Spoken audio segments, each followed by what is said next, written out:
Hello everyone and welcome to another lesson of the FX Masters program. We're now in lesson 17.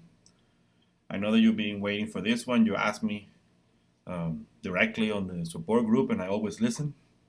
If I haven't done the effect that you have requested, I'm doing my best. Of course I have a lesson plan that I need to follow, but I'm trying to adapt myself to what you guys are interested to see.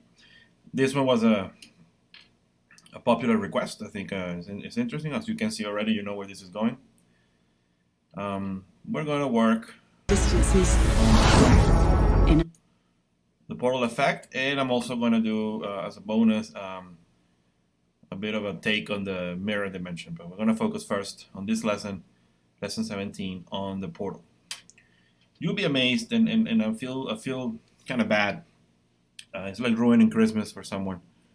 I know that you put a lot of interest in this, and you find it, and because it's such a big film, it's such an interesting film. I finally saw it actually last week. That's why I decided to do it.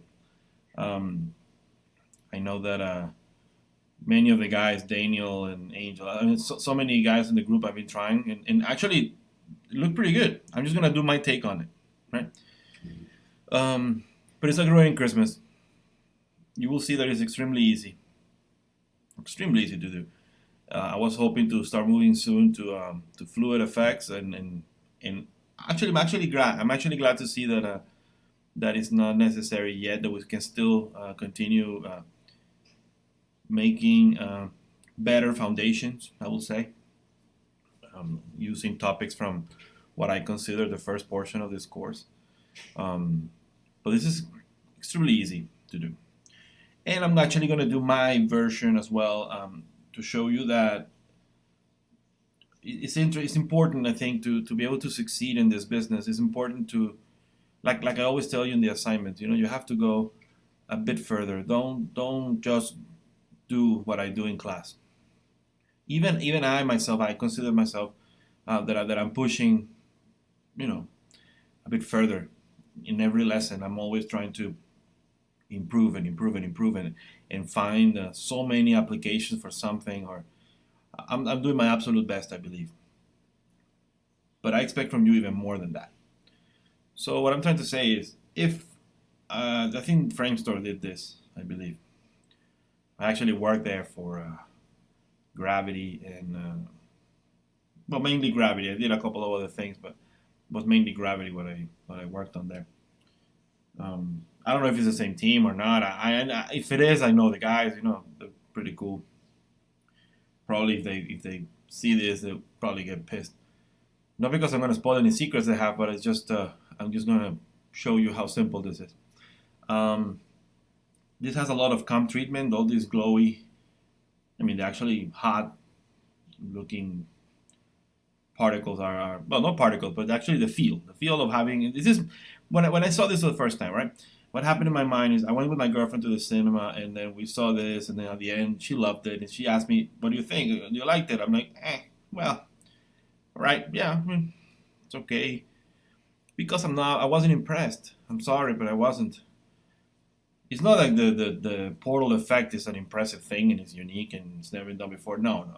I mean, I know, and they know that as well. But um, it's normal. It's normal stuff, and you're gonna start feeling this way sooner than later. Actually, you're gonna start feeling this way.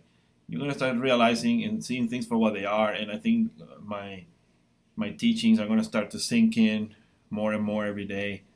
Um, and in your mind, it's almost like looking at the matrix and the code, right? So you will see this and you will realize, well, I can do this by doing this, and that, and it's done. Let the compers do what they do. They make it look glowy and hot, but we make the particles look fast and feel like there's wind, and do whatever we asked, or whatever they asked to do. So that's one thing. The other thing is what I say. I try to push the envelope, and you should do the same in training, definitely. But also, once you get your dream job, once you start working, remember me and remember what I'm telling you. The first, for example, if I were in Framestore, the first thing they will tell me probably is that, well, this is a circular portal. They will explain how it works. They'll probably give me a little piece of the script to read it, to understand it.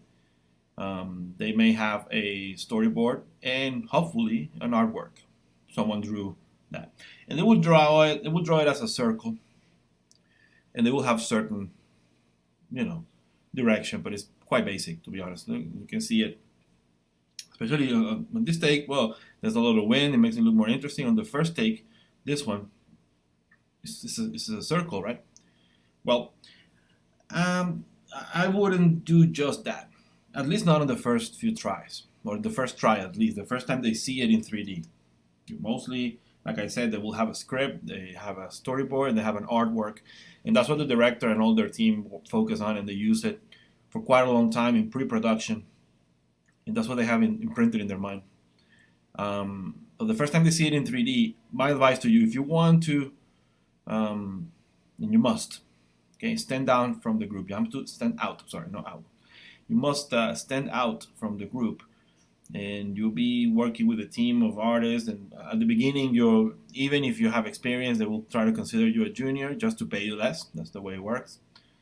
You would never, even I probably, well, for many years it happened even to me, like that you go from one job to the other, and it's very hard, even if you have a lot of experience, very hard that you will start at the level that you had in the other place. They will use it. They have many excuses. Almost sounds like the army there. But you don't want to. They don't want to start you at the same rank that you had before, because at the end of the day, it's just money. They don't want to pay you, or they want to say, oh, you have to work your way up in here. They're not going to demote you too many steps. But imagine if even if you're a tremendous student and you have an amazing reel just off the bat with no job experience. They will still consider you a junior. And by that I mean that you will enter dailies for the first time, and it could be scary. I will try in this course to simulate that situation to when it happens to you for real, then you have something. So I will, at some point during this course, towards the middle and the end of our journey, let's say, I will do some daily situations, and I will grill you. I will play the part of an annoying supervisor and someone picky, and even if it's not my nature, I will do my best to be actually a little bit rude, just so you prepare for this. So when you enter a dailies room and you will present this, let's say that they give you you have the honor, let's say, I don't know what other words to say, and they give you such an important thing to try it, and they will do that and they hate it. Oh, Luis, you can try this. And they have other guys sometimes it happens they have less experience than you, but they have more time in the company.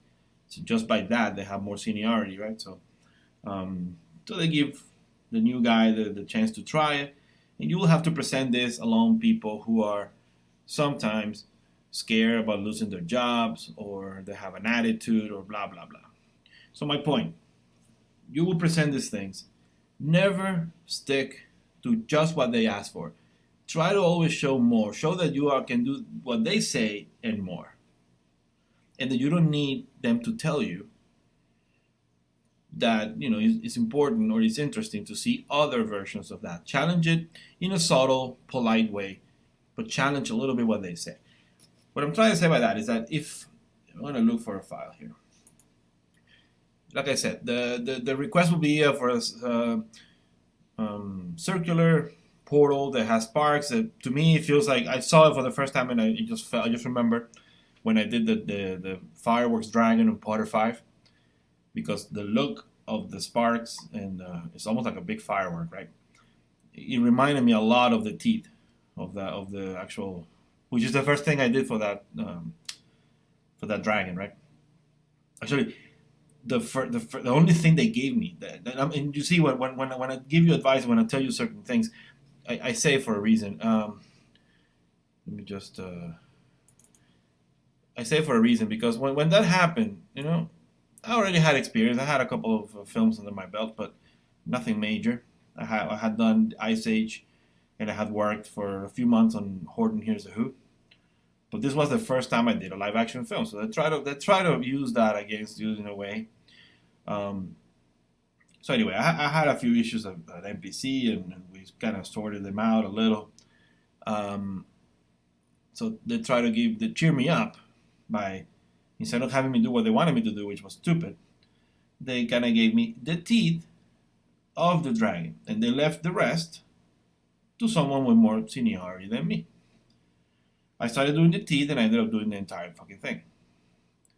And part of my French.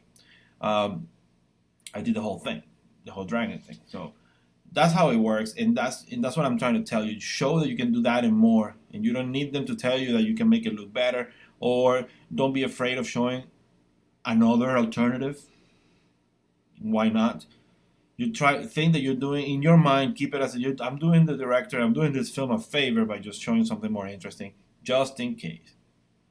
I've seen it, not all the time, but I've seen it in some situations where they actually take it.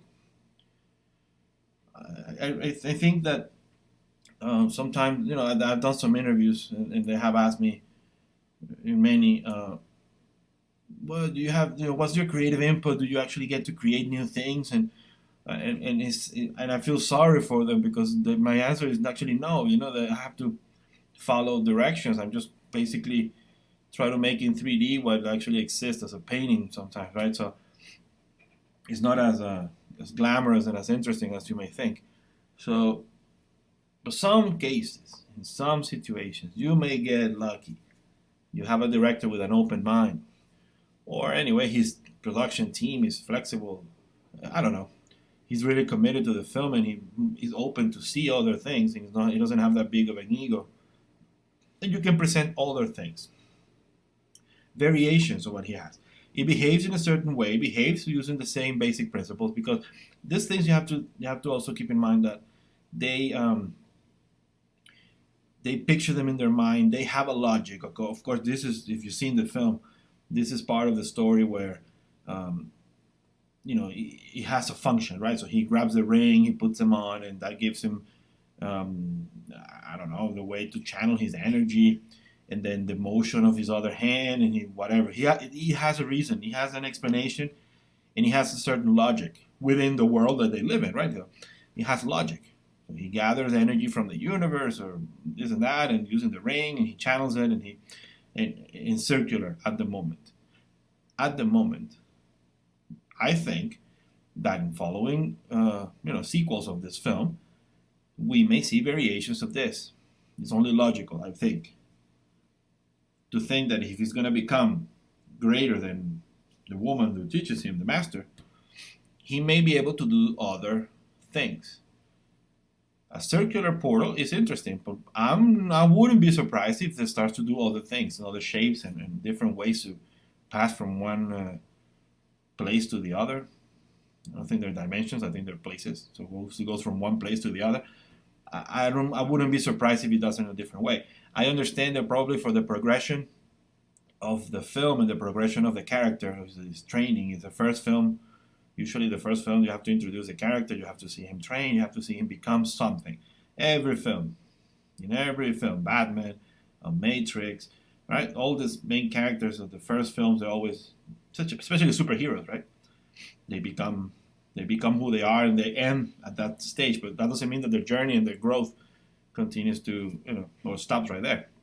So, with that in mind, again, I think, right now it could be circular, but in the future it might have some other shape. So we need to be prepared for that. Even for that, I think in this course we're reaching a point where we're starting to go past that point where it actually tells you I tell you at the beginning, the first lessons, I tell you very important stuff like try to anticipate what your client might want. Try to anticipate the changes that may come through. Changes of opinion and changes of camera angles, and in many situations you have to anticipate. Like I always say, if you want to spend the weekend with your family at home, if you want to have more money in your pocket, if you want to, and simultaneously, right? Doesn't mean that because you don't work on the weekend you're going to make less money. No, not at all. If you adjust yourself, as I already told you in these many lessons, if you adjust your workflow, you anticipate, and you follow all the advice that I've been giving you, you will have a much better lifestyle than others. So if you I think in this stage we have to go past that point to start even thinking. Well, this, and I don't know. I'm telling you what I think. Okay, I'm telling you what's inside and what's my mind, what's in my heart. I'm just thinking. Well, I need to anticipate and at least present that idea. It's almost like Inception. You have to present that idea and I'm sure that he thought about it. I'm not thinking that I'm not, by all means, I'm not saying that I'm smarter than anybody else. I'm just a regular person. So, but I'm thinking, well, at least I'll show it to him because probably he might want to do it later. Show him variations. By variations, I mean, well, simple variations like, well, in this case, I have a circular one just like he has. I have some that deform a little bit, and I have some crazy ones that might come in the future. And this is what I have. I would present this. Let me just pause this and keep that. I would present this. I wouldn't be nervous. I wouldn't be embarrassed or afraid. First of all, they look cool, so I don't have to be embarrassed at all. But I wouldn't hold back to showing these things. For example, these ones are just simple. This is what they asked me. This is a softer, more deformed version. This is a bit crazier. And this is just nuts. But I wouldn't be surprised if Doctor Strange, right, in his journey, his becoming of a super master. I'm not a big fan of. Well, I don't follow comic books. I don't read comic books, and I don't know the stories. To be honest with you, it's so crazy, man. That when I got to Harry Potter, when I got to NPC and I worked on Potter 5, pretty much everyone had the book on their desk. And I came from the States to London, mostly a European team, mostly British. So Harry Potter's like a national hero, man. We all love him, especially even more in England, right? It's so British. It's like James Bond, right? So everyone had their book on their desk, and they, assumed that I knew the story. I had no freaking idea what happened in that film. I had no idea if. Well, I kind of knew that Harry wasn't going to die because I knew there were more books already. But aside of that, I had no clue. I saw the film, like, fresh, man. I had no idea. So the guy's like, "Oh, but did you read the book?" I mean, no, I don't. I'm not a big fan of reading.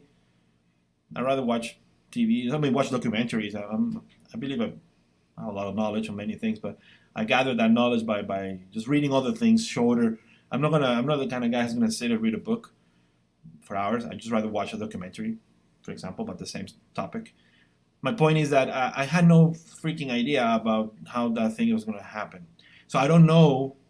Maybe you know already what Doctor Strange's journey is, and if he's going to become more powerful, if he's going to do crazier things. I think it's not too far-fetched to believe that he's going to be able to do this kind of stuff, for example, but it's on the top right. Portals that are deforming, portals that are, in a sense, a bit of a weapon, for example, that you can use to, take his opponents to another place. I saw that he actually... he fights like that too, right? So he just sends them somewhere and just leaves them there. It reminded me of that movie Jumper. Then he just actually grabs someone, puts them somewhere there, and come back. Well, that I got that kind of feeling. So why not? Why not to think, for example, this could be a bit of a weapon or a bit of a variation? And he doesn't. Why does he have to go through a? If they can do so many things, even manipulate time and whatever I saw in that film, it's not too crazy to think that his portals doesn't have to be two-dimensional like that. So, okay, I show that. I know that it's not going to go through in the film. I don't think it's going to change the script and change the acting. Remember that when we pick a film to do effects on that, those things already been shot, meaning the live action, right? And they have interactive lighting done on the set to match what we're doing. There's so many things. So, of course, I'm not thinking I'm the savior who's going to change the film and make it look cooler. No, but at least I show this. It doesn't take. You will see once we execute this in class. Sadly, I mean, because I know that you build it up in your mind as much more than what it is.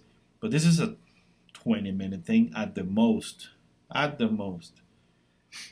Of course, another advice, when you're doing this in a studio, when you're doing it at work, don't show it an hour later after they tell you. Even if you can do it, hold it. Jump into another shot. I'm not telling you go to Facebook and waste time, no. But work on other things. Don't underestimate or don't trivialize your job. We do it in training. This is between me and you. Remember, between me and you. Because if they find out that that is that simple, they're gonna start messing and screwing with your head and screwing with your life, because they can, they have to somehow justify what they charge. And I don't mind the studio making tons of money. I hope they do, because if they do, they keep us employed and the films keep coming through. I hate looking at studios. I'm not against corporate world, right? I'm not at all. Actually, we all need to make money. It's all business. It's all. That's why I talk about you guys making money and getting jobs well paid right on the first lesson. So forget about it, okay? This is art, yes, but we need to pay bills and we need to have a life, right? And enjoy our life. We're doing a job that is a very special, that very few people in the world can and want to do it. So it needs to be, okay, paid accordingly. My point, this is a 20-minute thing. This is a very quick thing to do. So doing variations is not gonna change anything for you. So that time that you will spend setting this up, that is very, very little time. They might quote for a lot more, or try to inflate it yourself as well. Remember something else also. When you're working at a studio and you are, sometimes they ask you, how much time do you think you need? That is the worst question they can ask you. But I believe that with my training and everything that you're going through with me here, you're starting to understand and get a grasp of what's coming through. So if I read that, if I see the picture, I will automatically know the steps that I need to follow, and I kind of know how much time I have, but I have to inflate that. Working at a studio, working as a freelancer on your own is the same thing as far as quoting. If you quote an hour, the studio will quote 10 hours. Okay, that's fine. The studio has to make their money, of course, it's a business. I understand that. But if you quote an hour, you're expected to do it in an hour. If something goes wrong, man, you're going to suffer. That's when you have to start putting money from your pocket into your company's pocket, and that's not the way it works. They're not going to fine you. Don't take it so little that you're going to take $20 and give it to them. No. But what I mean is you're going to have to start giving your time. You're going to have to stay after 6. And sometimes they don't approve the overtime, but they would never tell you, no, don't stay over 6. I cannot pay you, but don't stay. Never, man. Never. They will always welcome free work. So be careful with that. So that's what I mean by putting money from your pocket into their pocket. Your time is worth money. And it's worth a lot more than money, actually. But time is something that, to me, is the most important thing. I learned it over the years after, working so much. But my point is, you have to quote them accordingly. So your mind, you say, well, I know this thing will take me just nothing more than an hour, at least the first version. I don't know, it takes me a day, for example. That's normal, a day. You try to make those things, measure them in days. It's better. In a day you do multiple things. And you get interrupted by coworkers, and you get interrupted by production with meetings and stupid things. So it's not like you will sit the whole day. But if you want to go home at 6, then you have to start thinking like that. Well, that's my usual pep talk at the beginning of every lesson, my introduction. I will do something different this week, and I will share this little bit as a promotional material. And see what other thing, and just so they can get an idea of how every lesson begins. I'm not making this a rule, or I just believe I have a plan in my mind. I know I'm going to do this class and about this portal, but I have so many things that I want to say always to you guys that new ideas keep coming all the time. So I need to make sure that you guys are prepared. I don't want to see you fail at all. I want to see you enjoy yourself. And I think that's how we start. So let's go ahead and do this. Let's go ahead and begin. I'm going to keep my reference handy, both mine and theirs, just in case. All right, so this is going to be done using topics from the first few lessons with a little spice. I'm gonna mix a couple more things there just to make it more interesting. But it's basically a circle.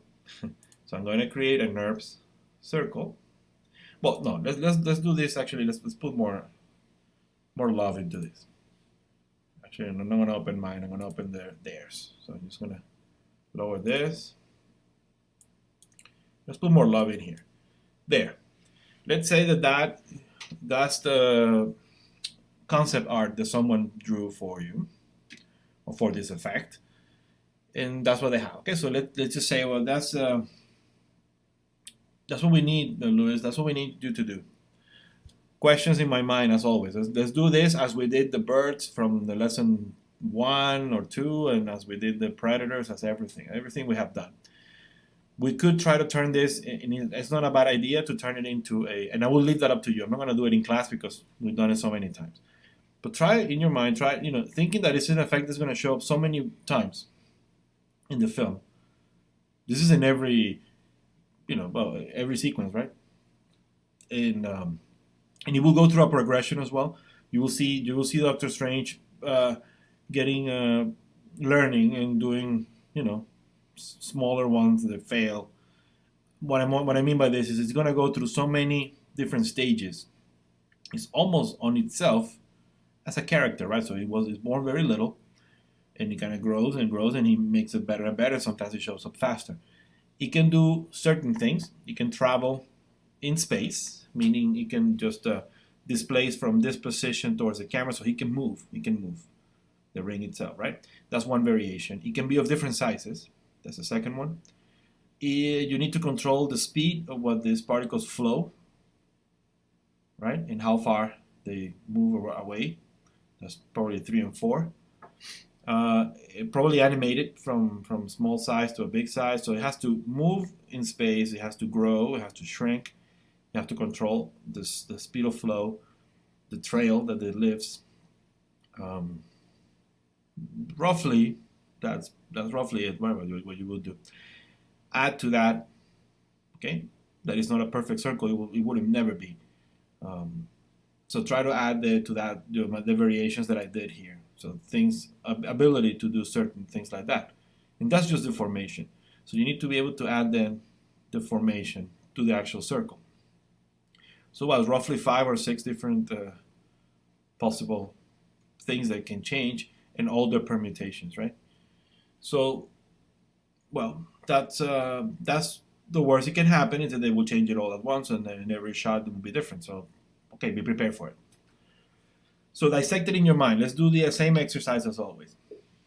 Let's dissect this, and let's break it up into manageable parts.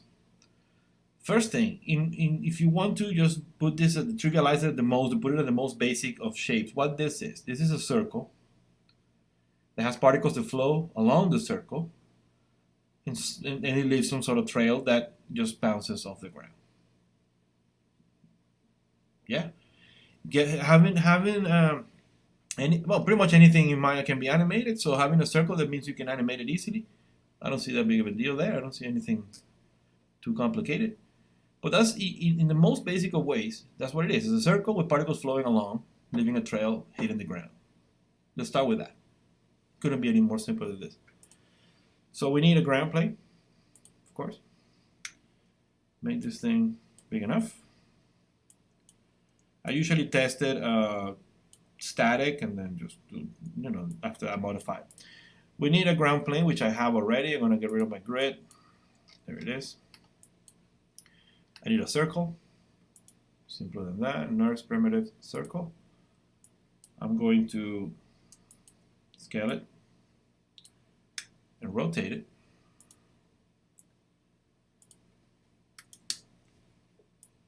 And move it up. Simple. Okay. I get my two most basic elements for this shot. So I'm going to make this a little bit longer, wider. All right. It's always good to have some sort of scale reference. This could be a coin, or this could be planet Earth. We don't know because there's nothing to measure it next to it. So why not bring in the little monk? I found one for free online on TurboSquid, so you can go ahead and put it on the FTP. Here's the monk. And it's super tiny. We need to figure it out. I'm not going to be using fluids for this. There's no need to. Whoever tells you that you have to, it sucks. It sucks at what they do. You could, I could probably later once we get to fluids, I can just show you a couple more things just for fun, because it's not the end of the world.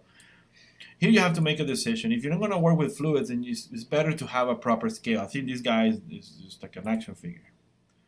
Um, don't go too literal with the units. Remember that he doesn't have to measure 2 meters or whatever.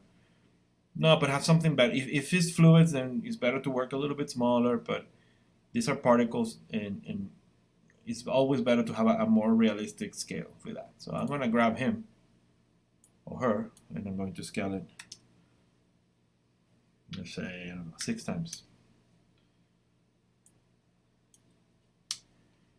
Okay, so it's going to be placed right where it goes. All right. Okay, somewhere there. And this gentleman here, or this lady, is going to have to be rotated 90 degrees. Well, that shot is just facing backwards, right? So I'm going to do -90. We're going to try to replicate the framing and all that, right, from that shot.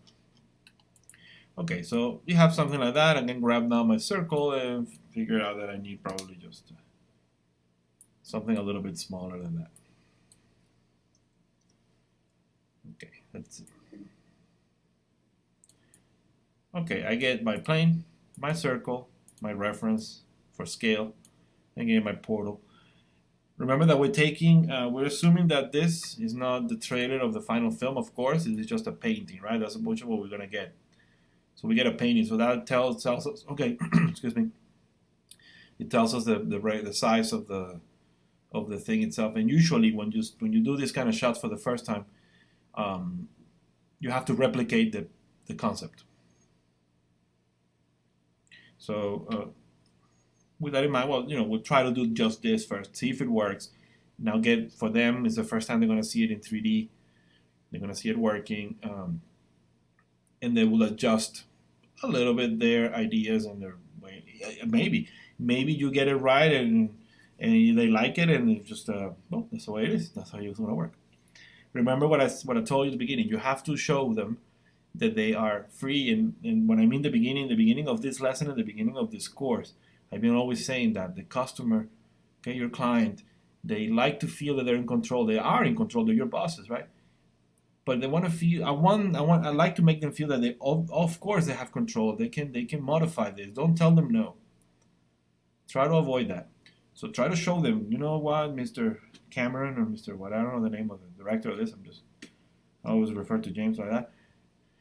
In my mind, always to me is my favorite director. So.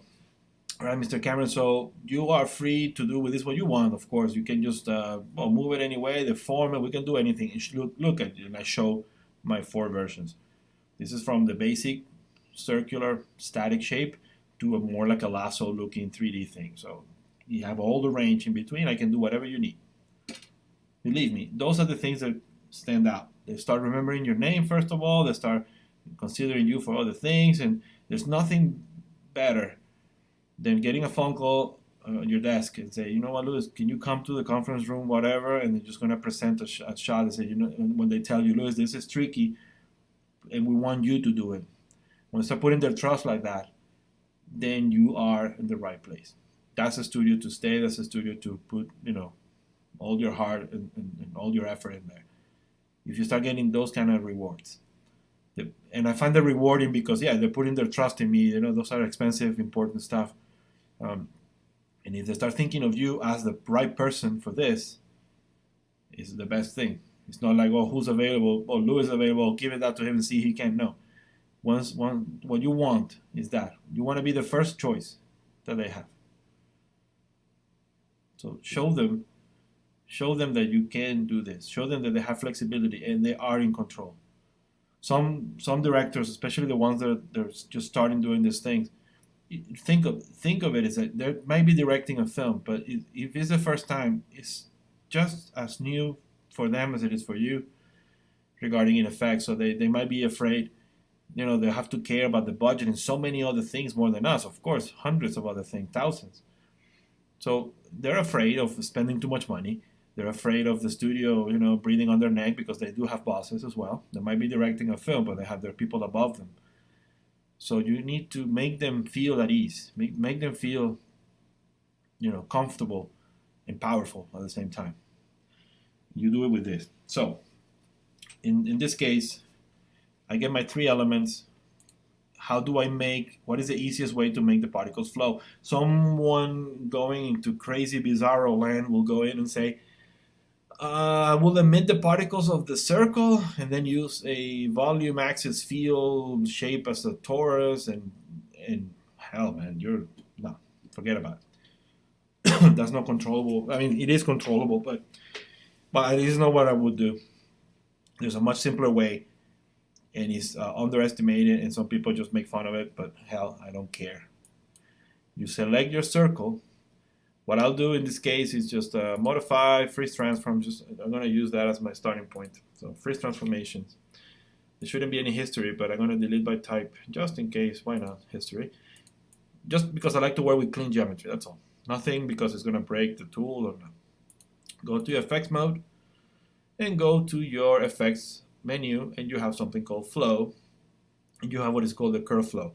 I used the curve flow for the first time 16 years ago, and it's the same way today, and I use it on pretty much every film. Trust me. Studios don't like to say that. Studios don't like to tell you, I'm using a tool that is 16 years old and it's a basic thing from Maya. They don't, of course not. Of course not. They cannot print that in the magazine. They cannot just tell that in an interview on TV. Especially not put it on the bonus features. They want to show that they're breaking the limits. Every film is done brand new. We threw away the old technology and made new one. Well, sorry that you're like that. It sucks to be you. But at the end of the day, we are the ones executing these things, and we're not allowed to talk directly about which particular film I used it, but I know that I used it, and I'm telling you that I used it, and I will continue to use it. So don't shy away from this. It's necessary to have a curve flow. Probably when the movie Wonder Woman comes out, we will watch it and probably we'll go ahead and do the whip, and I will do something like that as well. You'll see when the time comes. So use it all the time. I'm gonna grab my curve flow right here with my curve selected. There's many options you can tweak, but I don't really need to. This is how basic this thing is. That's what I'm trying to say. That's what my girlfriend asked me, "Did you enjoy the movie?" I said, "Well, yeah, okay. I haven't seen anything new yet, so I'm not impressed in that aspect. The movie was fun. I liked it. The character is great, but I'm not impressed. Because it's old stuff. It's all look. I make my curve flow, and the curve flow." I used it on the Effects Power User program, so as always, refer to that. I used it on many occasions. The one I remember the most, it's on the case study for the Harry Potter effects, part 1. When I do that's how I did it. That's how we did it. We did the tendrils of glass. After Voldemort breaks all the windows, they fall off, and then they come in as almost like a finger. He controls that and throws it towards Dumbledore, right? So that's why we did that. It's the easiest way. You draw the curve. It's directable. The director can have absolute control over the trajectory of the glass, and in all aspects, just the shape of the curve and also the thickness of the segments where these things are going to be flying. To me, this little simple tool that some people might find stupid, I find it amazingly interesting and amazingly useful. And trust me when I tell you, don't underestimate this thing. This tool will allow you, in detail, you can go refer to the Effects Power User program, but in detail, here roughly, if you grab the top node that has some sort of, some controls. What you need to remember is that this curve has a beginning and it has an end. It's closed, which is good. If you do a NURB circle, I'm trying to say. A NURB circle is closed. You could draw yourself a circle using the CV curve tool, but it's going to be open. You're going to have to close it yourself. It's going to like too many steps. It's not necessary. Another circle is closed. And thinking ahead, if I'm going to deform it, I don't want it to be open because it's just going to become a straight line, right? I want it to keep the circular shape. So basically the way this is going to work is the particles are going to be born at the beginning of the curve. I'm saying that it's closed, but it has a beginning and an end. So the beginning and the end are kind of welded together, right? So they're going to be born at the beginning. They're going to flow along the circle, always respecting these control circles that you have here, which, by the way, you can modify each one. So you can have different thicknesses as you move through. Well, they're always going to pass inside this thing along the curve. And they're going to do it based on their lifespan. So that lifespan is going to determine the speed of the flow. And well, they're always going to respect the curve. So the curve can be deforming and they will still follow it. And the criteria is that they have to go through these circles. Also, when you create this tool, Maya will divide evenly and position the circles evenly along the circle, along the main circle, let's say. But you can move these segments, okay, along the circle. You can just change their position in here. As it is right now, you get an even flow. Particles are born and move through, and there's an even speed. There's no changes of speed as they move through it. But if you change the position of the circles and just place them closer or further apart, then the speed will vary. Okay, because the speed of the particle is based on the how separate these circles are. So in order for it to reach the end at the right time, it's going to slow down where you're closer, it's going to speed up when they're further away. So even that control, how much control you have. That particular part is not needed for what we're doing because this effect has an even speed. I'm not going to hit play because, again, we're simulating not just the effect, we're simulating the situation, right? So this is just a picture. So I don't know the speed, but they told me, Luis, there has to be, it's a constant thing. Probably if I were to present it to my team, I would say, you know what, this is, start with a circle. And this is something, it's almost like a firework. Think of it as if you have a big, just giant. Actually, they do them. There's some firework wheels, right? They have like a circle, for example, the wheel of a bike, and they put fireworks on all along as points, and they rotate it. You get kind of like this effect. So I will use that as a reference probably, right? So I will go online and tell my guys, you know what, look for that. I don't know how it's called, but look for those fireworks in a wheel that spins, and use that as a reference. So it's an even speed, I'm trying to say, with all that jabbering. Another thing, when we're dissecting this shot, okay, someone with less experience, again, I'm always trying to assume that, okay, someone with less experience will think that these particles are traveling and they're separating and flying away. So you get like all done with one particle system, and you're completely wrong if you're going to do that. That's not done with one particle system at all. This is done with 2 or even 3 particle systems. That's how you get this thing in very easily, done. One particle system, a particle that has to respect the circle and at some point let go. Well, that's more complicated. It can be done, but it's more complicated, and you don't need to. Again, if you see this play back, you're not going to see that. Even if you go frame by frame, you're not going to be able to follow that. That's not, and I'm pretty sure. Some people ask me on Facebook, but did you work on the film? No, I didn't, but I don't have to work on the film to know how to do this. I believe that's actually true knowledge, is when you don't have to work on the film to know how they did it. You have to do your own version. So I know that you're not going to see a particle leave the circle and move away, or at least identify it as a one particle and track it. It's impossible. So we're going to use 2 particle systems. I'm saying 3 because I will use 3 on film, and we might do that right now too. One particle system is the one that is going to describe the circle. The second particle system is going to be emitted out of this one, just like we did on the first lesson probably, 6 or something, on the effects power user program, the underestimated, black sheep kid, the old grandpa who's in the corner, my grandpa course, my super course. That course covers so many things. So there's one lesson there where I do particle trails. I do like almost like the Harry Potter when they travel, the bad guys, they travel, right? So it's almost like it's a trail. And he has 2 or 3 particle systems, one being emitted off each other. So we're going to use that technique in here. So one particle system will travel through the circle. The second one will be emitted out of those particles and just be the trail. And we could have a third one, which happens a lot, okay? That is going to happen when the particles collide on the ground. We can have another system. I say that it happens a lot because that way it gives the compositors control, absolute control. Each one can be rendered separately, by the way, on the rain. I'm talking now. I'm just thinking of about the lighters, and I'm thinking about the compositors in the shots. He might want to use that because he might want a hotter temperature in this one and a lighter one in that one, and then different treatment, different particle size on the ground. Okay, so at least 2 or 3 particle systems will be the right way to go here. So let's go ahead. Actually, we already have it, and using the curve flow, it already makes the system for you. So here you already have control over many things right off the bat, one click. Okay, let's give ourselves some time. I think 120 frames is more than enough. 5 seconds, and there they are. Perfect. That doesn't look at all like the film yet, but with very few tweaks, we can get it to do it. Okay, how do we make them to speed up? There's no speed attribute here, but remember what I said, it's based on life. They take right now 5 seconds to go from beginning to end. Okay, let's lower that. Make it 1 second. They're going to travel 5 times faster. There they go. These particles are not points. When you render them, that's a different story. I don't care what you do when you render.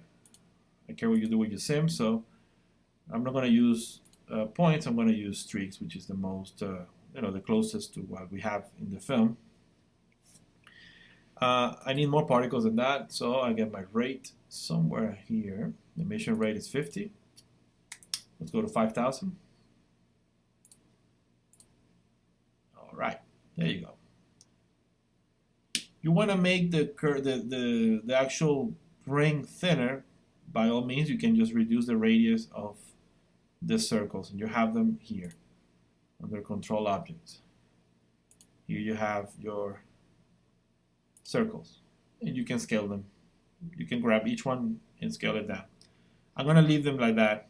I know that here it's a bit thinner, but I'm going to just keep it like this for now, and then see. When you render that, it might go a little bit thinner, or I can just modify it later. It doesn't matter. But what I'm trying to say, you can just grab the circles, scalable circles that you have here. I don't even know if you can do them all at once. No, you have to do it one at a time. But you scale them. You see you have scaling X. And that way you can just do them all if you just grab them here and just change the scaling X to something like 0.5, for example. That will just put the particles inside. It changes the diameter, right? So it's very simple. So let's keep it that way. Okay, so I get my rate, I get my particles flowing. You can always play blasted and get a feel. Let's see. It's very quick, you can see. It simulates in nothing, no time. There you go, done. Okay, this needs to fly even faster. I mean, and don't worry because you wouldn't see it in this shot being born like that, right? But it takes a bit. It should be faster than this, so it's not a problem. We can just grab this, and the lifespan we'll just cut it in half. It will just fly through. Done. Perfect. All right. Yeah, we do get a bit of particles being born, but it's okay because that's just the way it works. That's the way they move. We can do it a little bit slower and then see, but yeah, that's pretty much it. If you wanted more precision, okay, you can just have, when you create the particle flow, when you create this norm circle, you grab the circle and you go to effects and you go to flow, curve flow. Here you can specify how many segments you want. So if you wanted more control, then you can do that. You can add another circle in here. So it's not a bad thing. I think it's okay for now. Perfect. So we got that part taken care of. Now we need to do the trail. So to do the trail of particles, we're going to grab the main guys, the main particles that are this one from the flow. We're going to go to particles and we're going to emit from object. And we're going to use omni. Remember that we're going to use particles as emitters. I leave everything as it is, hit create, done. This particle, we're going to trail, and let's try it. And there they are.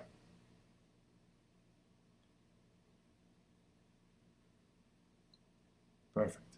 We do get this little gap in here, and that's probably caused by the fact that these particles, just because they live so little time, they might have a bit of a hard time getting there. We can try, just for now, while we're testing this, moving this back a little bit, give it a little bit more lifespan, and see that slows them down a little. There we go. Problem solved. Okay, don't worry about this little thing here. The point is that we have now ground, main circle, trail, guy. Okay, we got the elements working. You will see how quickly this will turn into what you see in the film there. All right, cool. These particles here, but first of all, I don't want the guys that are emitting them. I don't think it's needed to, well, that's okay. I was gonna get rid of the velocity of the emitter itself, but I don't think it's not gonna make much of a difference. I will just leave them for now. But what I do want is the particles from the trail, first of all, to have a conserve that is correct, 0.98, and I want them also to inherit a little bit of the velocity. These guys, the main guys on the ring, are flying through. So, inheriting half of the speed is too much. I'm just going to go very little. I'm just going to go to actually 5% of the speed. All right.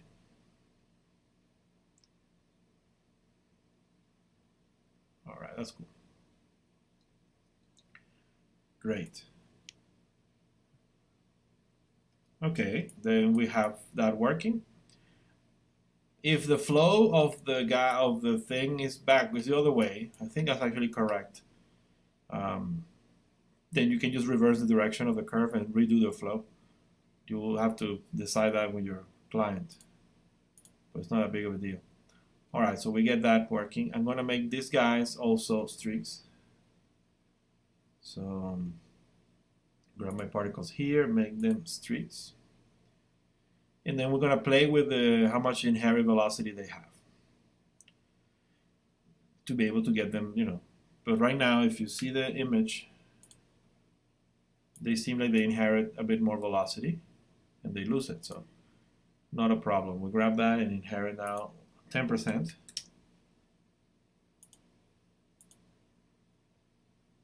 Okay. That's good. Okay, we have those elements in place. That's good. Let's start making this thing look pretty. So grab the flow particles, and I'm going to make them just for the sake of play blasting and showing something interesting. Okay, I'm just going to turn on color accumulation, use the lighting, and I'm going to give them color, but not per particle. I'm just going to give them for now per object, so you can see that it's actually useful. Sometimes color per object works. And I'm going to start, first of all, I'm going to make them white. And then I can see now that they're a bit orangey, so probably we need to increase. Let me get rid of color accumulation for now and see if I can get a color that I like. I'm going to get rid of use lighting. So I see that they're a bit yellow, so I'm going to try boosting up the red. Okay. That's just for us, okay, for testing, that's all. What happens if we don't put any blue in them? They get bright like that, okay.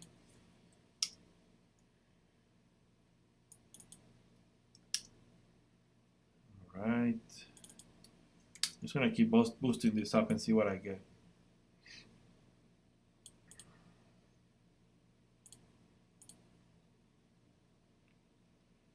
A bit too hot. Okay, let's modify here a couple more times. Let's just start basic again and just go to 2, 1, and 1. Okay, I get a bit more red. If I accumulate the color.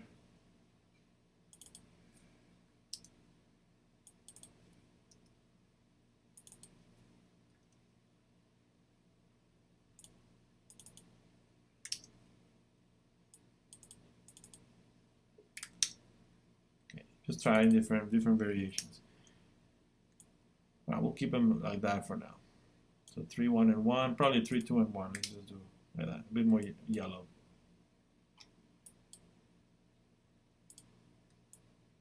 Okay, and also these guys, we can do the same thing.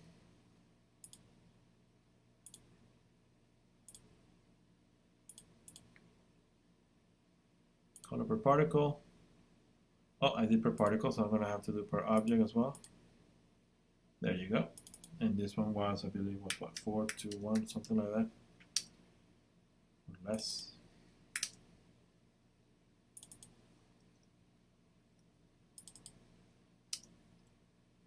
Okay, just to start. Then we'll just change the colors a little. It was 3, 2, 1. I'm going to do the same color for this one. So 3, 2, and 1. Use lighting. Use light. Okay. We don't need that. All right, cool.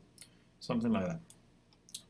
Let's tweak a few more things, of course. So right now we don't get an even flow particle. So for that, I'm just going to reduce the velocity first. I'm just going to go back to 1 second. 1 second should be more than enough to go through. Right now, it may not feel like it in here as we play it back, but 1 second is a lot. So meaning that is enough time. Okay, so right now we get that. They're moving very quickly. So let me just show you something. Once you, for example, let's say you put something more realistic or slower. Not realistic because the shot actually wants something faster, but if you go slower, then you get this. So you start getting more points of emission. This tells you that the particle, if it's moving too fast from one frame to the other, it might skip some frames on the actual simulation, like the emission of the trail particles. So we need to keep an eye on that and account for it. Okay, well, we said we need this thing to move a lot faster. I just wanted to show you why we're getting emission in some points and not in others. But it's okay, because once we start moving this, first of all, we need to grab these particles and put some turbulence in here. And once we start moving them with other fields, then it starts filling in the gaps a lot nicer. Also, we might need to increase the actual rate of emission, because right now we have 5, and they're moving so quickly there's not enough time, so we need to have more particles being born. And you already start to fill in, you see? So that's why I'm saying not to worry at the beginning, because it's not a problem. All right, so we have, I think as we fill in the entire circle, which is good, these particles are living forever, and that's not a good idea. So we're going to give them a random range. We're going to let them live. Let's begin with 2 seconds, plus or minus 0.5, and see what we get. And see how far they move. I think that's enough. Okay, so that's good. Cool. Looking good. All right. And these particles, as they die, they should fade out, because they basically are like sparks, right? So when they cool down, they just disappear. So we're going to give opacity per particle, and we're just going to use the basic ramp for that. So edit our ramp.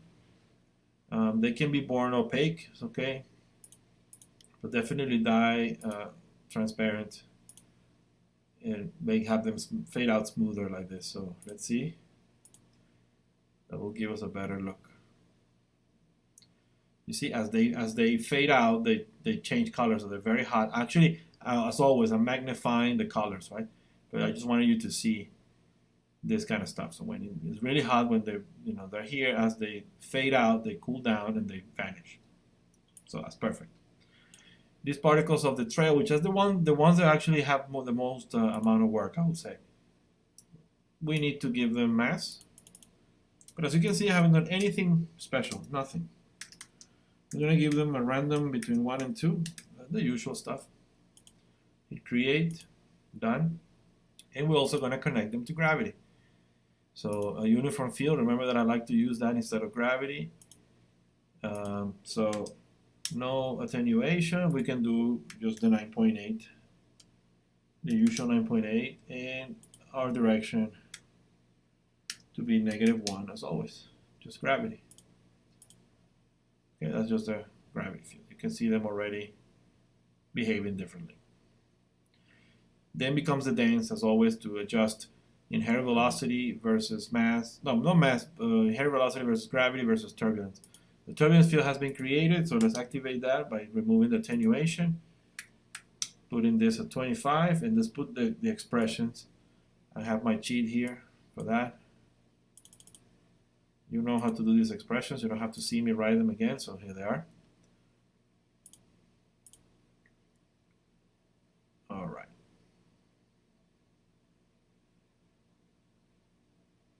We probably also will need a bit more particles being emitted. So grab this, and I'm going to double it again to 20 particles per second. Think about this. Think about what that means actually. The particle itself, the parent, okay, the flow particle takes 1 second right now, actually 0.6 of a second, to go from here to there, and it emits 20 particles per second. So it's on its life, it's only going to throw 20 particles. That's what I'm trying to say. So if you need each particle to fill in this circle, you're going to have to emit a lot more than that. It's okay because the particles live for a short period of time, so it's not a problem. And again, a shot for a film, a high-profile film like this one, it's okay to take time. I'm saying that it's fast to set up, but to simulate it, I will probably do millions of particles. That's what makes it look really cool. You have really little particles, and you have millions of them, literally millions. So it's okay, it's normal. Right now we're setting it up, so we're working with little numbers. You can see that I'm actually getting half of real time, so it's not bad at all. Meaning that I'm going to go to 40. There we go. That's more like it.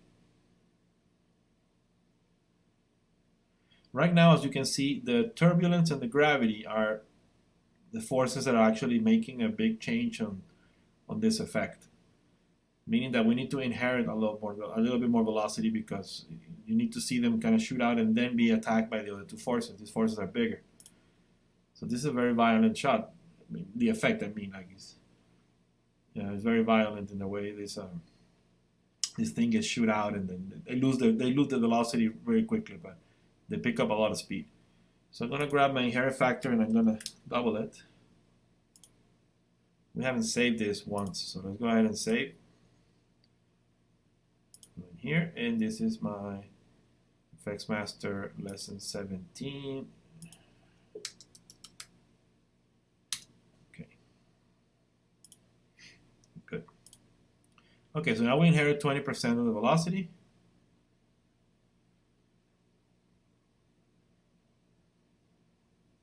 Okay, I think, well, it could be right because we're not done yet. Another thing that I'm going to put in these particles is a drag field. Okay, a drag field will kind of have them lose energy. It's going to be like an increased conserve, but it's good to have it sometimes because it helps simulate better the sense of an atmosphere, right? So I'm going to put a drag field, and the drag field is very sensitive. I'm just going to leave it with no attenuation. That's it. That's just going to help make them a bit more natural. It takes into consideration the mass. It's interesting. You see that once you put it in, they won't fly as high. Okay. Now that you can see the number of particles that we can use, then I will lower it just to have something a bit faster to work with. Okay. Perfect. There we go. Okay, good. We need to adjust a few forces, but also there's some sort of well, I can see there's also wind sometimes blowing towards the back, so we can put that as well. Have the force there, and then you can just modify the direction as needed. So grab the trail, and we're also going to put a uniform field, and we need to differentiate that. So I'm just going to call this one gravity, and this one wind.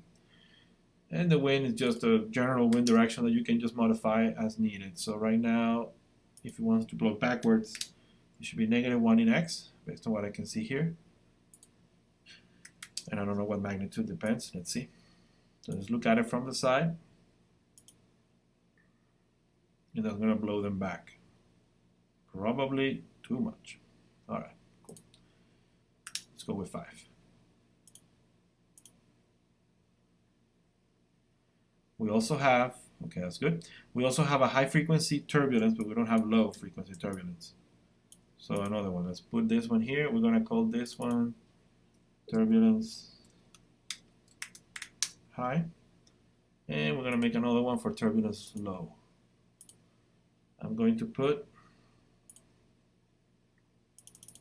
the expressions one more time. No attenuation, magnitude, and then a frequency of 0.1.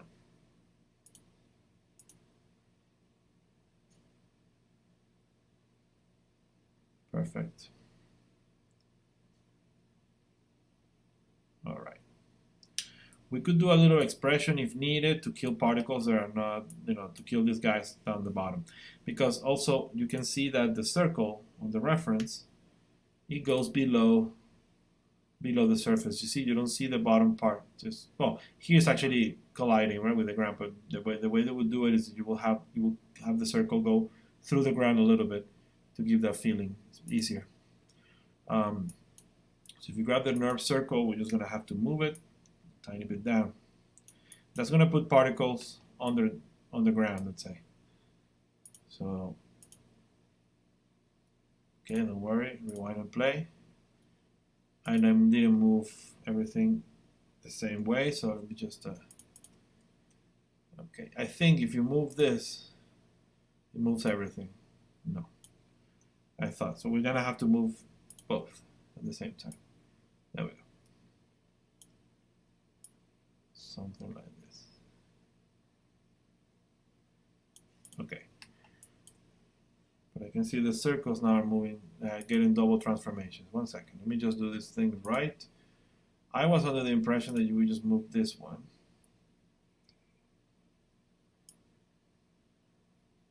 Okay, now I did it. Yeah. I don't know what I did earlier, but probably had something else selected. But yeah, you just move the main circle. That's what I thought. All right, cool. So I'm saying that you had these particles on the ground here that they're a bit of a waste. So if you want to speed things up a little, then we can just have something here to kill them. And we can do the usual. We can just create a locator. And we can just call this particle killer. Easier to see. Move it down. Don't kill them right on the ground. You just do a little cleanup somewhere there. Anyway, we can move it afterwards. You know the drill, right? Grab the particles for the trail, go in here. Well, first of all, we're going to have to change the lifespan to lifespan PP to put the expression. We know that we're using now lifespan of 2 with a variation of 0.5, just to keep it in mind. Here we're going to go to lifespan, go on creation, and we're just going to put here, this is equal to a random number between 1.5 and 2.5, right? That's what we have. That's just to have exactly what we need, right? What we have right now, the same thing. So here they go, and that's what they are. Cool. We need to do another, a vector called $pos. You have seen me done this many times. This is called the position. And $position, what you can say is if, then $pos.y for the position in y of the particle, okay? If that is less than the particle killer, right? Is the name of the thing? Particle killer. I put party killer. Okay, let me just put the right name. Particle killer. That ty, okay, for translation in y. If that's true, then you kill the particles. So you just grab this, put that. What I like to do is actually, let's do this. I'm just gonna get that out, and I'm gonna give them life out here first. Okay, so they have a life. But if they are below that point, then the life becomes 0. I think that's easier. You just see I didn't make any mistakes. Nope. So now I just need to grab this, copy it, and put it on runtime, and done. So that should clean them up. Easy, right? You can move that locator, move it up and down as needed, so don't worry about it. That's just to work a little bit more efficiently. Anyway, we're going to grab these particles and we're going to make them collide with the ground. So I'm just going to grab my particles, I'm going to make them collide. Done with the expressions. Make them collide, and I'm going to play a little bit with the geoconnector here to make sure that the resilience is not 1. It could be probably 0.1 at the most. A little bit of friction of 0.1, why not? Let's see what we get. All right. Here you have to play a little bit with the resilience, let's say 0.3. Because I see them on the clip, I see them, they bounce a little bit. Okay.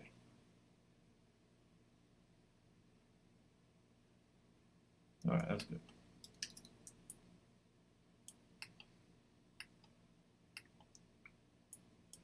You could also, if you wanted, right, you could modify the shape of the circle so it's not a perfect circle at the bottom. You could flatten that out if you want. But we're going to deform it, so it's not going to be a static circle like this one, so it's all right. All right, cool. So we need to just balance some forces. Let's just play it back and see what this feels, how it feels in real time. So let's rewind it, save it. And just for the sake of making this thing look cool, I'm going to grab my circle, put it in a layer, hide it, and I'm also going to take my control objects and also put it on a layer. So that way we just focus on this. I'm saying don't worry about this bit. I know that you might see it and say, well, why is he not saying anything about this? Once we start deforming the circle, a lot of problems will go away. Let's play it back and see what it looks like. So you can see you have all your particle elements there, and you still get a very decent feedback, playback time. Once you go, and this is not like fluids that when you scale them up and you add more detail, it would change, not necessarily, because there's nothing special going on. So once you crank up the rates, then yeah, it will look the same, so it's not a problem.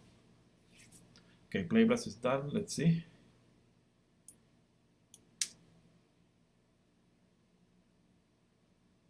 All right, cool.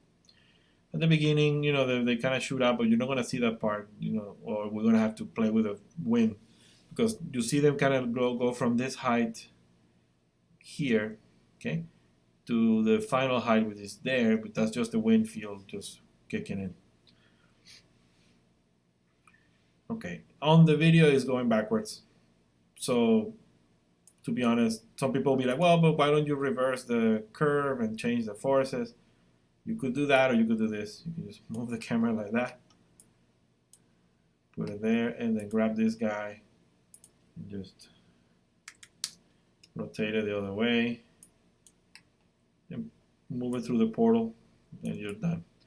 And the only thing you need to change is just the direction of the wind then to be 1. And that way you reverse it and you have the same thing as in the film.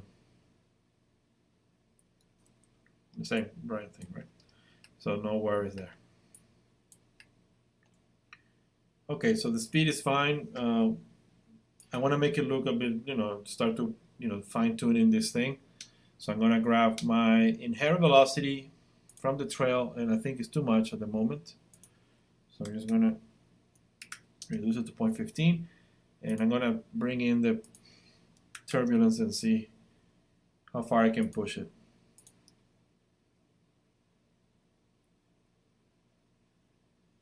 Okay.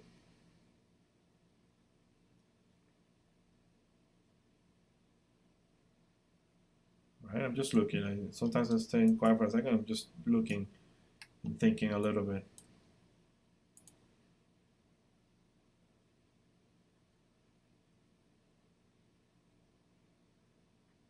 That's good. On the flow, we have something called random speed of 0.5. We can increase that to 1, so they move a little bit differently. Aside of that, there's not much I can, I don't want to change here.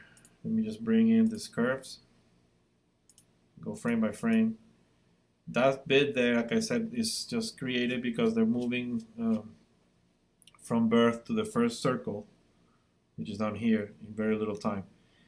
Just to show you, you can grab the circle 1 position and just bring it closer, you see? By changing the position there, then you will change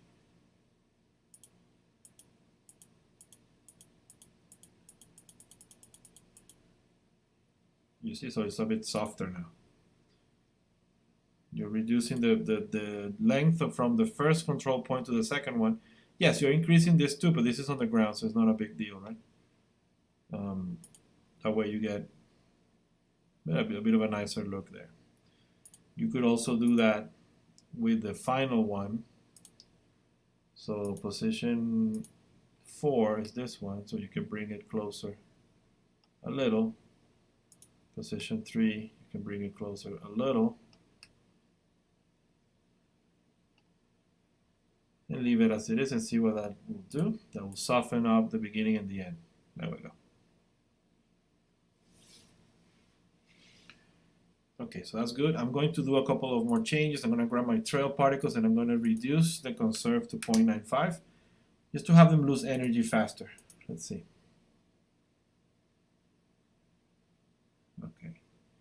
Remember that these are streaks. Okay, and streaks will disappear as if they slow down and if they fade off, of course. But if they lose velocity, they will look smaller. Okay, so that's pretty neat.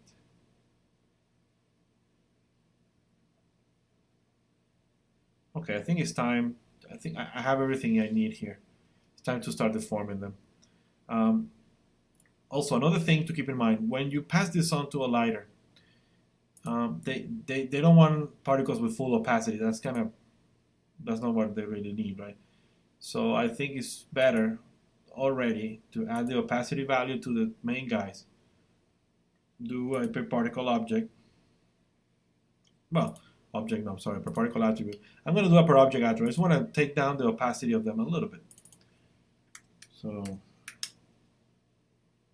because they need to be, like I said, these effects work and they look volumetric if you do a lot of particles. But they will have low transparency and low size. If you have many of them, they start to feel like almost like a fluid, pretty much. Let me just take down the values. Find it. They're very hot still.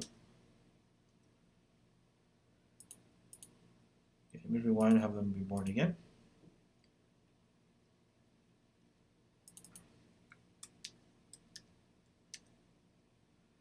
You can see that with no color, they still show up because you have color accumulation and use lighting activated. So let's see. Okay, and now what we're looking to focus on something, it's better to turn off the evaluation of the trail and just leave this and work with them, right? So they're gray because I want to find a proper color for them. So you turn color accumulation, that basically just adds up one on top of the other. So you see they have transparency, which is good. You could do depth sorting, but that's just nothing for playback. They just kind of takes care of or understands which one is behind, which particle is behind another particle. So nothing special here. So when you want to render in my, okay, so they're red,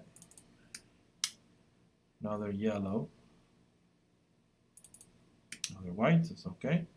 So I just want to go little by little because this is very sensitive.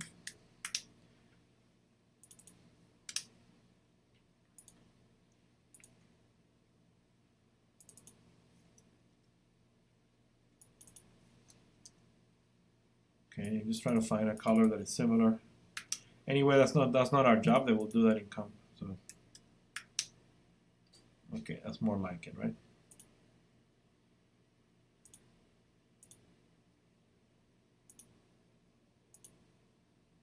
Okay, let's see. And I'm also going to make them even more transparent because I have a lot of particles flowing there. Let's see if we can get away with less.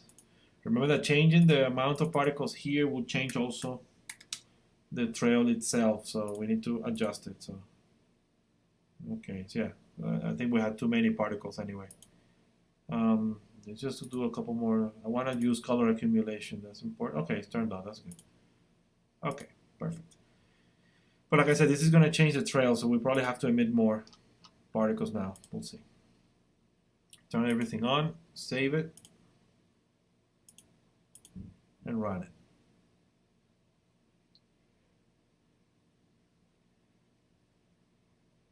Okay. I'm going to try emitting a little bit more.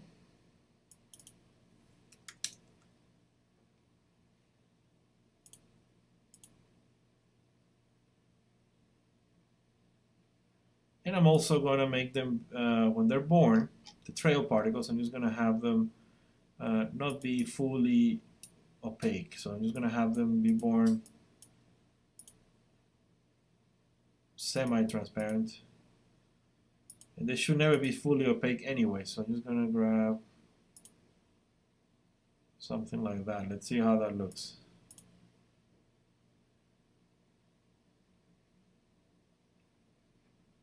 Okay.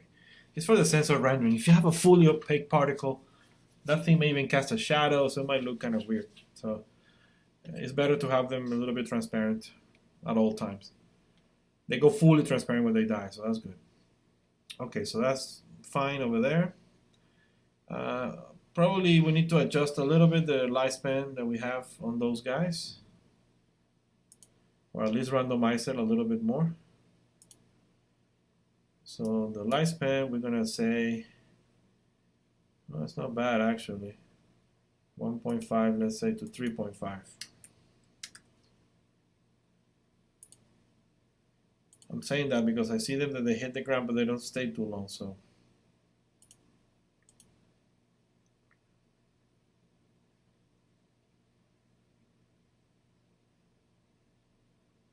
yeah, that's fine.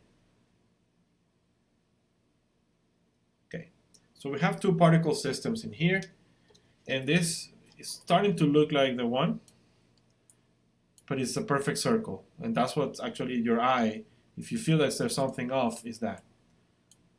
Okay, there is a perfect circle. So we're gonna have to grab this circle here and use what we learned in the early days of this course and turn it into a soft body. Guess what? Soft bodies, you see? So we still use them. We use curve flow and soft bodies, two things that people think they're old. I'm gonna duplicate this curve, but I'm gonna make the original. That's the key. I'm gonna make the original the soft one. If you make the copy the soft one, then you're not gonna have the original one is the one that has the flow working. So this is a good opportunity to use this option. Same thing, make non-soft the goal weight of 0.5, hit create. There you go. Then you get a soft body curve, which is right here. You get your particles. You know what to do with them. Grab the conserve 0.98 and plug these bad boys to a turbulence field. No attenuation. I don't know the magnitude yet. What I'm going to do is turn off my flow. And by turning off the flow, then you get no particles being emitted on the trail, so you get 2 for 1. Just so I can focus on these guys. I'm going to grab my turbulence field, which I'm going to call it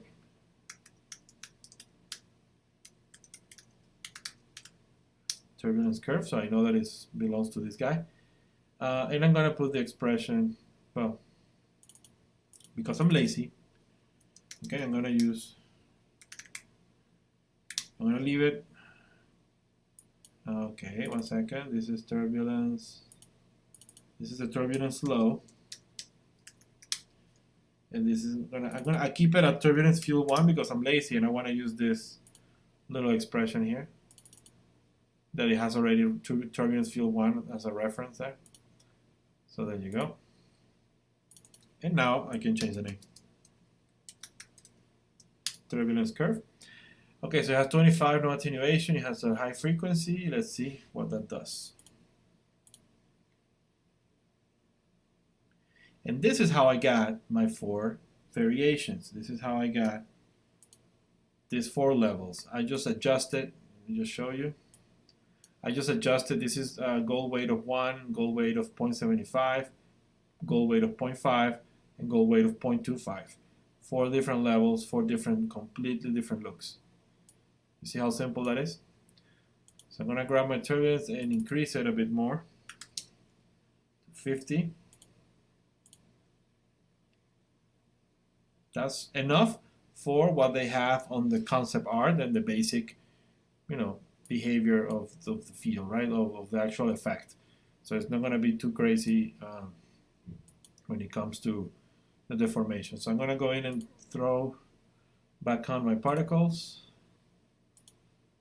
save this guy and run it. Don't worry about that, as normal, rewind and play. Done. Okay, so now the main curve is deforming. And you see why, you know, you need to have, you see it starts to look more natural. Look at the difference. The eye, man, the eye is amazing. How you can spot a perfect circle or something, and it will tell you that it's not perfect. This is an energy thing. So this one has different variations. You could even, depending on how much detail you want to put, you could even make soft bodies the little control objects that you have here, or put expressions so they grow and shrink randomly. You can put an expression on the X size attribute if you want to. So you can have different thicknesses here. But by deforming it like that, it will help as well with that. So if you want to go something crazy, okay, you can just grab your particles here and lower the goal weight to 0.25. Then you start getting this kind of weird stuff.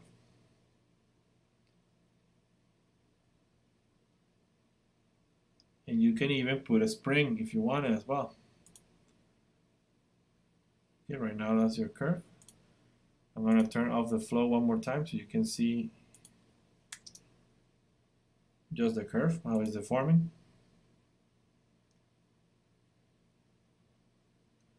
You could put a spring if you wanted, so you can just grab the particles and go to end particles and make a spring. And a wireframe with a one length. I think if you do one length of 1, you would just make 1. Oh, sorry, it's this one. You see, it just makes some springs in here.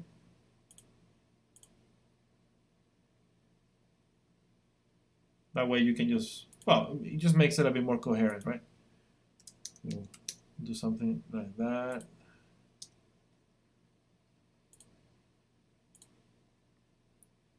There we go. Okay, so that's my curve. Remember that springs, even this is a simple one, you shouldn't show them. Bring this back on.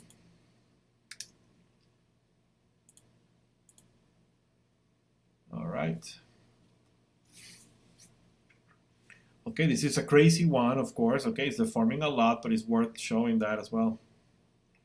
You can see that once you start deforming, you get rid of any little, you know, weird things in the simulation of the main ring. It starts to go away. That's good.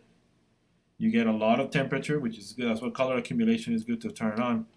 That's going to happen on the rendering, and that's the lighter's job.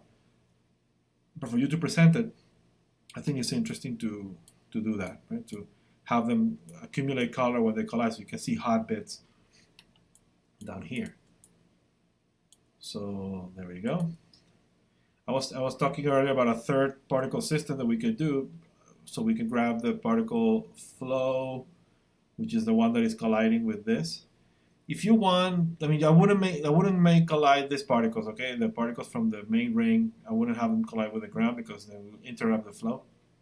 So let them be. This trail is more than enough. But I was talking about the third particle system that can be born off the trail. So you can grab the trail, go to particle collision events. This is going to, you could do a split if you wanted. Just a split meaning that it's going to divide itself and it's going to add to the same particle system. So it has the same properties. That's one way, but if you want to have them, if you wanted that third particle system to exist because you want to render each pass separately, meaning the collision pass is one thing, the flow is one thing, and the trail is one thing, then you have to emit a new particle system with any random number of particles, let's say 5. That they spread this amount, and they inherit the velocity of the parent, then you create it. Then you get here, and you can call it floor particles. So you have a third particle system. Now what you can do is, with this one, same idea, so conserve to 0.98. leave them as points just for now, and connect them to some of the forces. So you need to do a few things. You need to give them mass as well. Creation expressions, and you can just say mass is equal to a random number between 1 and 2, so they have similar properties as their parents. Give them a life, random range between, okay, 0.1 and 0.5 and 1.5. I think it's actually too much. I'll just let them live a little bit. 0.75 and 0.25, something like that. We need to also give them color accumulation, use lighting, color per particle. No, actually, color per object, opacity per particle. That's good. Put a ramp in here. There you go. Edit the ramp, and they also, it's okay to be born opaque because they're supposed to be. It's almost like mimicking their parents. So it's almost like it's instead of dividing the parent dividing into 2 particles or 5 particles, we're cheating that and having a new particle being born that looks just like that one. So I think this will be fine. And we need to come up with the same color as the other one. So grab the trail. The trail is using 3 to 1. That's fine. Floor particles. Then we do 3 to 1. Go. Excellent. So we have a separate particle system, and when you cache them, you get each one individually, and you can render them individually. Now we need to work out, we haven't connected those to the forces. So window, relationships, dynamics.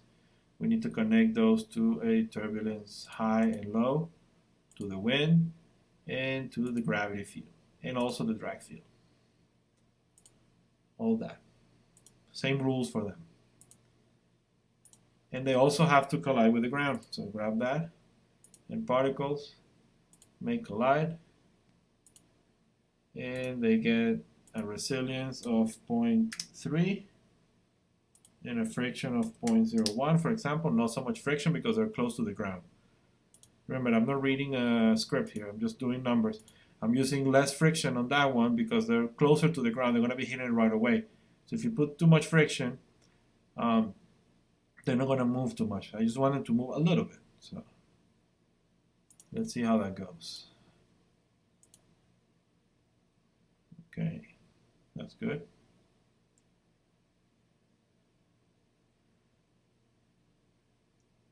I made them points just to see them, but now I can just go ahead and make them again streaks.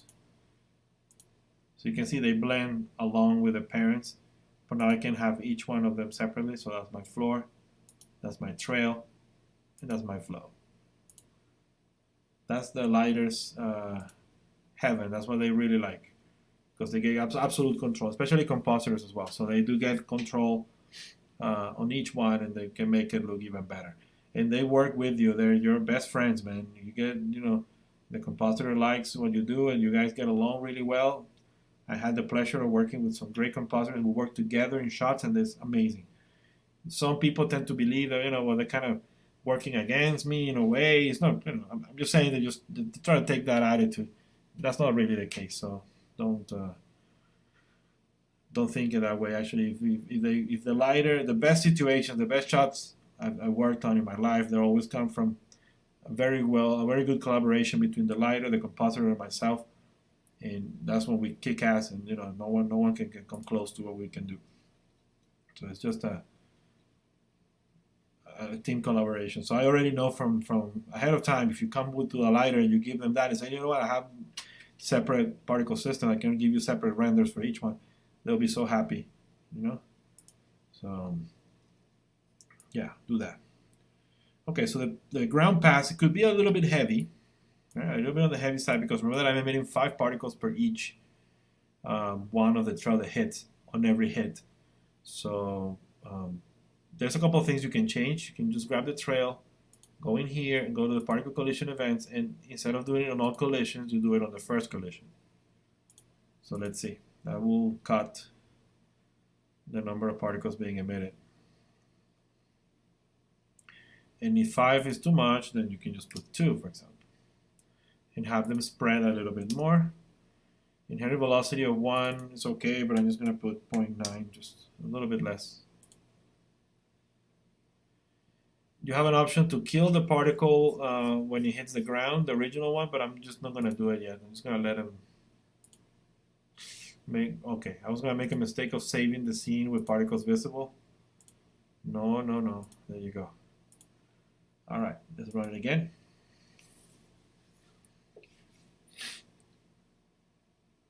Another tip I can give you is to probably put, the beginning of the circle. I didn't do it at the beginning, but you can put the beginning of the circle on the ground. That way you don't see when they're born, right? So it's better that way. Right now to do it, I will have to rotate, let's see, we'll have to rotate this guy, and I will have to rotate that guy. Let's see if it works. Let's see if it works. I just want to put this down there. Let's see, I'm not sure if it's going to work. It looks like it does. Okay, yeah, it does.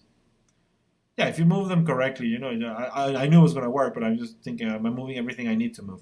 You need to move the gold curve and the main curve for this to work. So that way you don't have, because on the seam, it's not a big deal. I mean, if you need to see the full circle, it's not a problem because, like I said, you deforming this is just blending. It's really easy. But I'm just trying to stop this. Okay, thank you. God damn it. On the seam, you might get a little bit of a gap. So now it's on the ground, and you're fine. And remember that you have control with this particle killer. You can move it up and have less waste. There you go. So that cleans them up a little. Sometimes, that's worth mentioning, sometimes the particles that are on the collision on the floor pass, which you see, there's some down here, they might need the same treatment as the other one, meaning that they get killed down here. So let's do that. And let's just do a little cheat. Let's grab this.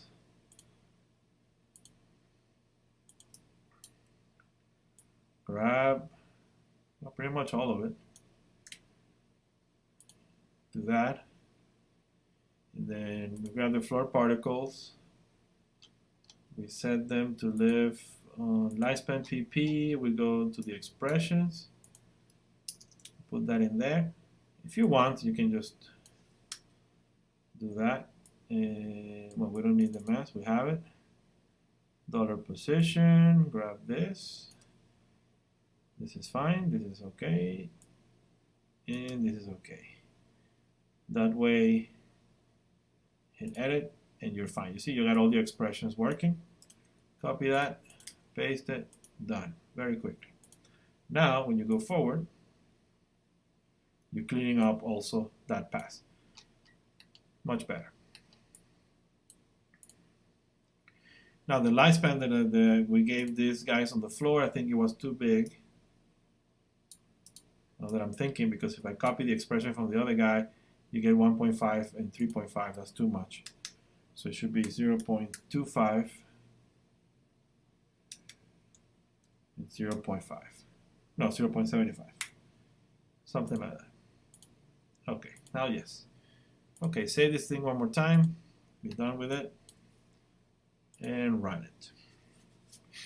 Once we get to later lessons and start talking about fluids, I will we'll bring this scene back, and if I don't do it, please remind me on the groups. But I will try to remember to bring it back, and I will show you a couple more things you can do with fluids in here to make it look more natural. But here you have all the elements you need. You get collision pass with the ground, you get flow, you get trail, you get the guy, you get a deformed circle. You have control over everything, because remember that you can animate now your goal curve. Okay, and have this thing move. Look how interesting it looks, which is great. I like it. So if you grab your this curve, which is the goal curve, They're all hidden here, but if you have it, there you go. Then we could keyframe it. Let's say we keyframe it there. And then we let it play.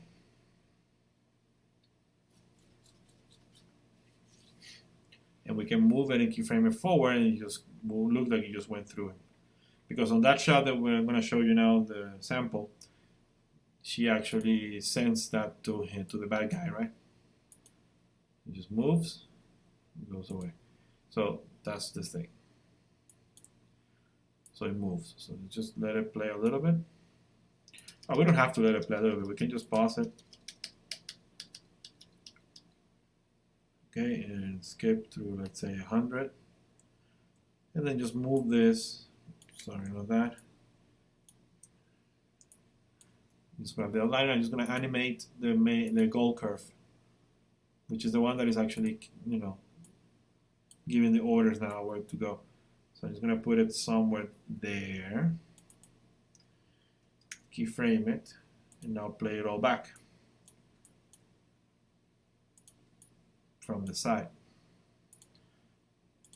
If you animate the radius of the goal curve, then you also get this thing. You have to be careful. You have to animate the, now that it's a soft body, you have to be careful. You have to animate the goal curve and also see if that changes the position of the circles themselves. But you can see now that it's meaning by making it go from little curve, little circle to a big circle. So you have to animate the goal. Another thing you can do also, if you want it, is to cache out the main curve with the deformation, cache it out using geometry cache, and then use that as a curve flow. That works as well. What I mean by that is that you just do the soft body for the curve, cache it out as another system, as a geometry cache, I mean. Import that geometry cache into a scene so you don't have to deal with the soft body of the curve, and you can just animate it, scale it up and down. It's easier. And then do the curve flow on top of that. So that's something you can do. Right here, let's see, just pause it. All right, you can see that it's moving forward.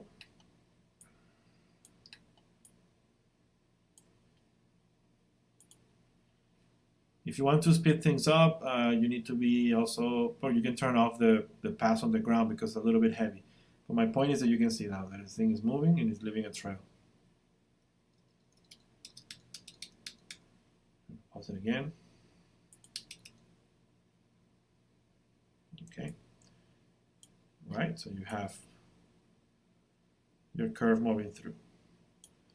So that's good. So for an assignment, I can give you the monk if you want. I'll put it up on the FTP. And give me your version. Give me some versions, static ones, based, more crazy ones. Give me one that is just loose with a goal weight of 0.1 or 0.2 or something like that. See what you can get and have fun with this, as always, But there you go. That's Doctor Strange's portal in a nutshell.